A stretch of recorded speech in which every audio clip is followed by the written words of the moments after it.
Alam nyo ba, sa research, may isang bagay na mas mabigat pa sa pagod sa trabaho ng isang lalaki. At yun ay ang mga salita ng asawa niya. Hindi dahil masama ang babae at hindi rin dahil mahina ang lalaki, kundi dahil sa kung paano gumagana ang utak ng lalaki. Ayon sa mga pag-aaral ng Gottman Institute, mas malakas ang stress response ng mga lalaki kapag ang kritisismo ay galing sa asawa. Mas mabilis tumaas ang cortisol at mas mabilis magsara ang emosyon. Bakit?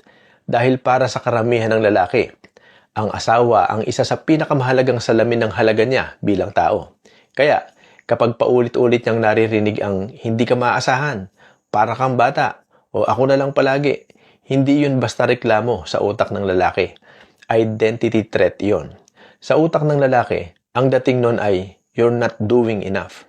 Ayon sa American Psychological Association, ang ganitong klaseng komunikasyon ay hindi nagdudulot ng pagbabago, kundi emotional shutdown.